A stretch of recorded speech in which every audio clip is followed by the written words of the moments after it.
ఇక అప్డేట్స్ చూద్దాం. గన్నవరం మాజీ ఎమ్మెల్యే వైసీపీ నేత వల్లభనేని వంశీ ఎట్టకేలకు జైలు నుంచి విడుదలయ్యారు. వివిధ కేసుల్లో ఆయన 138 రోజులుగా విజయవాడ సబ్ జైల్లో రిమాండ్ ఖైదీగా ఉన్నారు. అన్ని కేసుల్లో ఇప్పటికే ఆయనకు బెయిల్ లభించింది. చివరిగా మంగళవారం నకిలీ పట్టాల కేసులో కూడా నూజివీడు కోర్టు బెయిల్ మంజూరు చేసింది. ప్రస్తుతం అన్ని కేసుల్లో ఆయనకు బెయిల్ అయితే మంజూరైంది. ఫిబ్రవరి 13 నుంచి విజయవాడ సబ్ జైల్లో వంశీ రిమాండ్ ఖైదీగా ఉన్నారు. ఇక ఆయనకు స్వాగతం పలికేందుకు అభిమానులు కార్యకర్తలు జైలు వద్దకు చేరుకున్నారు.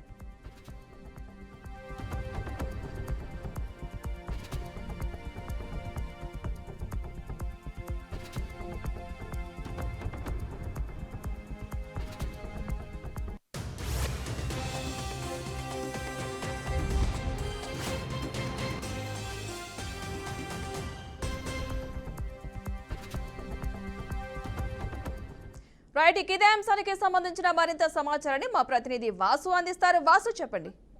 రైట్ పద్మ, గన్నవరం మాజీ ఎమ్మెల్యే వైసీపీ నేత వల్లభనేని వంశీ ఈ రోజు జైలు నుంచి విడుదలయ్యారు. పలు కేసులకు సంబంధించి వల్లభనేని వంశీకి 138 రోజులుగా విజయవాడ సబ్ జైల్లో రిమాండ్ ఖైదీగా ఉన్నారు.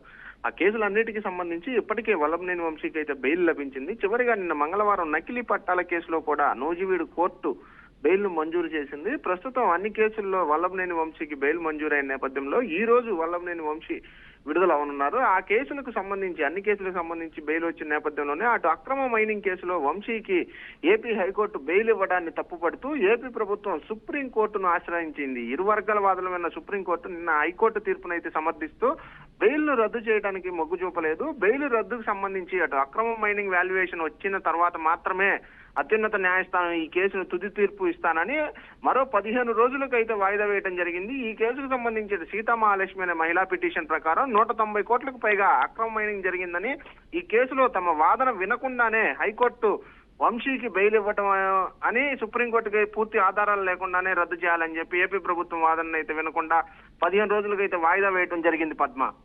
Right, thank you Vasu.